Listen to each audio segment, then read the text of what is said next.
All right, got a little update. Got my replacement gas tank here. Also got some new mounting brackets. The old brackets was messed up. I'm gonna use this bicycle inner tube as the rubber lining. I put that rubber lining on these mounting brackets to keep the metal from rubbing and putting a hole in the gas tank over the years. So hopefully it'll last for a long time. Got my new sending unit here. New O-ring, new ring and all that stuff. It's got a new wire harness attached to it with the ground wire. So I'll be ready to go inside of this tank.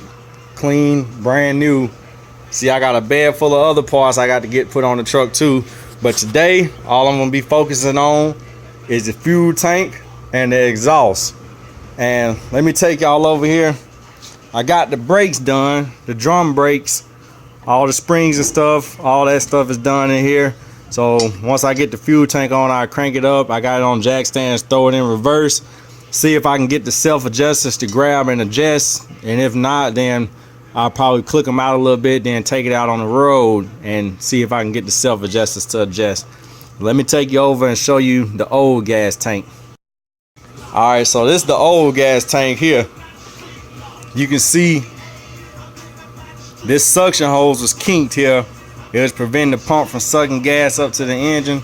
So I'm gonna replace all these with new hoses when I put the other tank on. And you also see we got a hole here in the tank.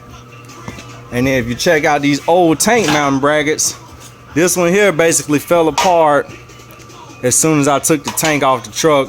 I got new straps for it, but I'll save these and probably put them on the passenger side in case I want to add a second tank. I'm gonna just go ahead and put the new brackets on for right now. But that's what we got going on. All right, this is under the truck. See, I got the exhaust here. You can see where I cut it off with the Sawzall. Everything from here back was rotted out.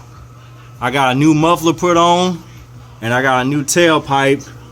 I gotta cut this piece here to fit, and then once I get it cut, I'm gonna weld it into place.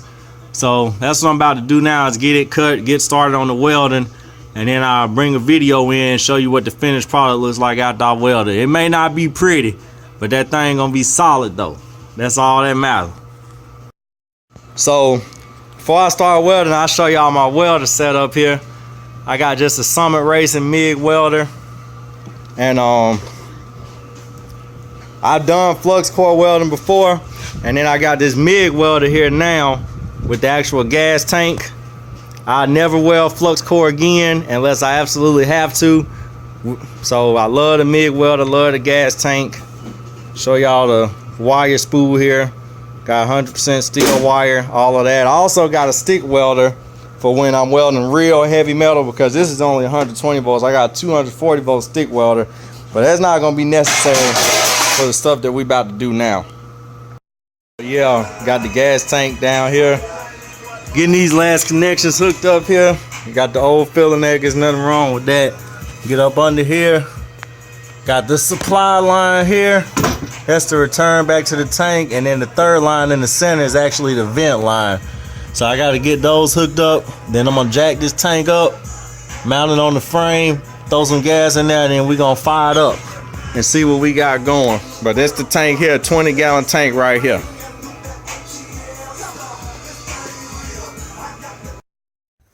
All right, after 2 tries, got the new gas tank on here. Yeah, this is a little rust spot I got to repair. I'll get to that on down the road. But got the new gas tank on.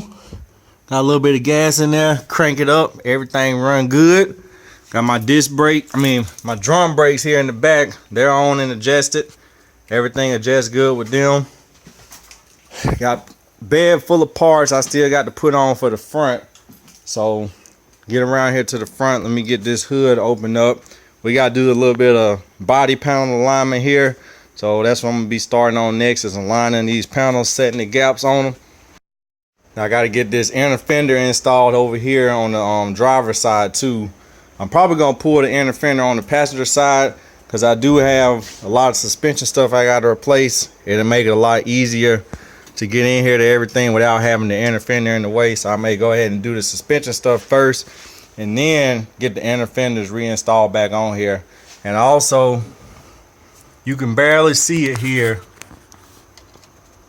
I gotta make some adjustments to this. This plate here is bent up and it won't let the throttle cable seat properly. So I'm either gonna have to shave some off of the throttle cable tabs or straighten the plate out. I may pull that plate and put it in the press and try to straighten it out to make it flat again. So we'll see. I'll let you know what I end up doing. Still got the new muffler installed down here. See the muffler, and then this is the joint right here.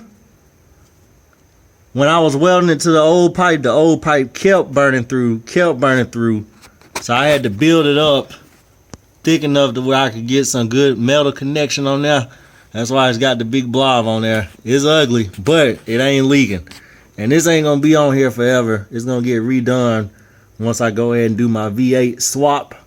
But this is what I got for now. Here it is going up over the back axle. And then it just comes out here at the stock location. So got the exhaust in there. It's working good and it's pretty quiet.